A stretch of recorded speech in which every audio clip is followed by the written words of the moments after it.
Hello everyone, and welcome back to another episode of Real Film Talk. My name is Will Braunlich. Now sit back, grab some snacks, and enjoy the review. It's a new year, and what a year 2023 was in terms of movies. Like other years, there are some good movies, some bad movies, and some surprises along the way. I'm looking forward to seeing what 2024 has to offer, and to give you guys more reviews. To start off my 2024 season, I want to review the newest horror movie to come out of Blumhouse Studios, Night Swim. Here is my reaction for the trailer.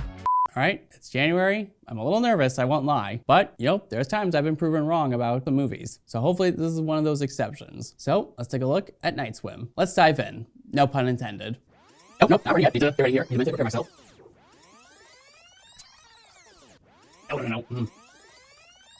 Yep, I'm ready.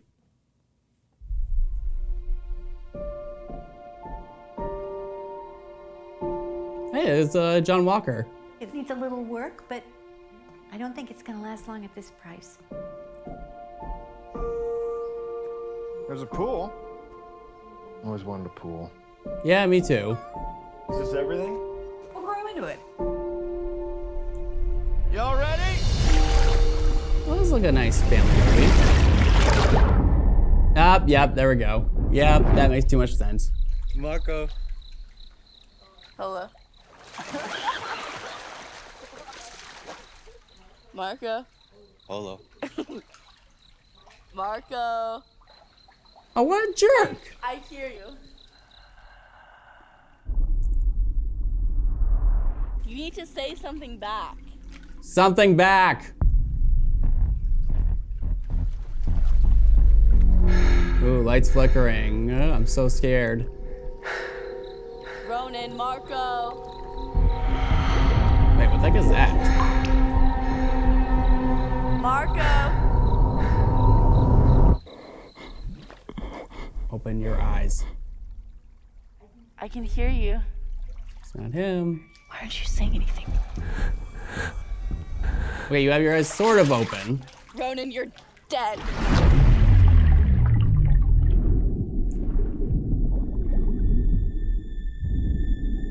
Okay. Interesting. Marco.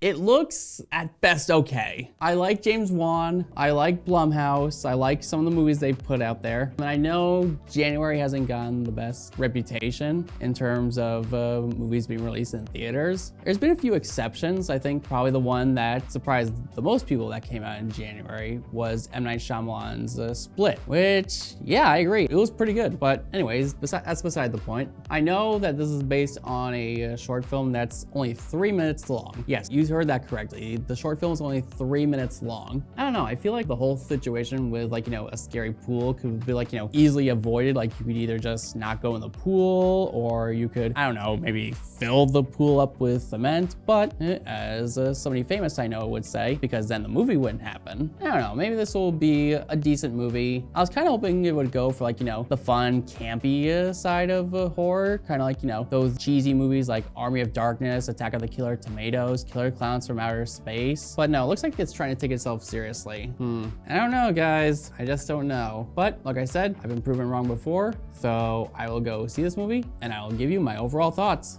Night Swim is directed by Bryce McGuire and stars Wyatt Russell, Carrie Condon, Amelie Hoferl. I'll go with that. If somebody goes at me in the comments, then whatever. And Gavin Warren. In this movie, we follow a family who are terrorized by an evil spirit in their swimming pool. This movie is based on a short film of the same name that was released in 2014. The director of the movie wrote the script for both the short film and this one, along with Rod Blackhurst, who directed the short film. This was also produced by James Blum, who produced movies like Get Out, BlacKkKlansman, and The Invisible Man. So he has a pretty impressive resume as a producer. The movie is also produced by James Wan, who also has some work in the horror genre. He directed the Conjuring movies and was a producer for most of the other Conjuring universe films. films. So I kind of had some expectations for this movie. I just think Blumhouse has some pretty solid hits in the recent memory, the most recent one being Megan from last year. However, after seeing this movie, I have to say was, boy, what a waste. One of the things I think a lot of people would agree on is how do you take a short film and expand it to feature length? However, I'm convinced that the writer sat down and said, you know, this movie isn't long enough. Can we put something else in? And someone said, how will you add in a story where dad tries to provide for his family after an illness? Oh yeah, and there's a haunted pool in there somewhere. It felt like I was watching two separate movies and neither of them complemented the other. It almost felt like they focused on establishing this family moving into their new house and the pool is just in the background, which I thought would have been fine, but I also feel like there wasn't enough motivation to get invested in any of the characters. It seems like they each have one defining trait and that's it, even if there is one defining trait. In fact, I don't remember anything from the main characters, like the mom, played by Carrie Condon. The most I got was she was trying to support her husband after he lost his dream and just a small bit of her family. But that's it. This is a strong preference for me when it comes to horror movies. If you want to make a horror movie successful, give us some interesting characters and give us a reason to root for them and for them to get to the end safely. Here, I'm not going to remember this family, or really any of these characters for that matter. Nothing about them stood out and they came across as either very uninteresting or very unlikable. I also thought the dialogue was very weak. A lot of the writing didn't seem to connect with most of the scenes we were given. One example, without going into spoilers, is the mom having a heart-to-heart with her daughter right around the third act, and the lines they were given just made this supposedly heartfelt moment just feel like they let AI write this script. In fact, I'm willing to bet that's what's happening in cinema not too far from now. Just watch. Another example is when they first experienced the creepy stuff with the pool. One of them says, something is going on with this pool. Let's put a cover on it and get it checked out. Literally, the next scene, they're swimming in the pool. I was just dumbfounded by how inconsistent things were in this movie. Again, I'm convinced they either let a computer write this or the writers were just juggling ideas of how to make this movie just over 90 minutes. However, here's the big question. Is this movie scary? No. It has moments where they're setting up for something only for there to be around 3 fake outs before getting to the actual scare. It was lame and definitely did not keep me on the edge of my seat. You've seen the clip in the trailer where the girl is playing Marco Polo with the guy and he leaves the pool and she says, stop it, this isn't funny. Then open your eyes. Why do you still have them closed? Ladies and gentlemen, I apologize, but this might be one of the worst movies I've seen in recent memory. It's only January, and I'm already mad at a movie. Every year, Hollywood puts out mediocre movies, disappointing film reviewers everywhere. Especially this one.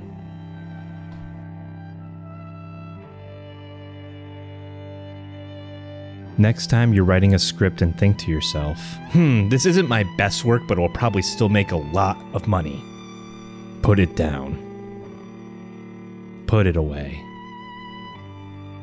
Stop torturing this man.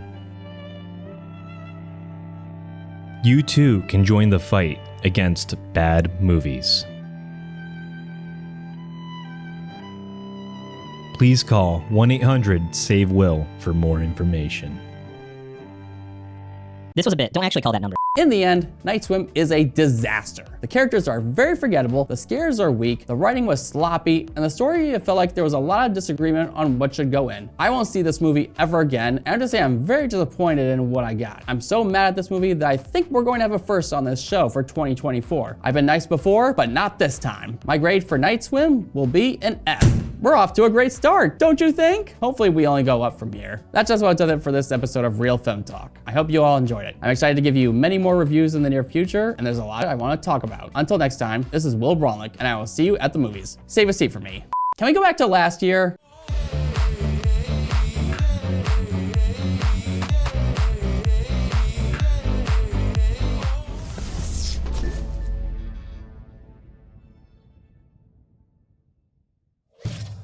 Funding for Simsbury Community Television is provided in part by contributions from viewers like you.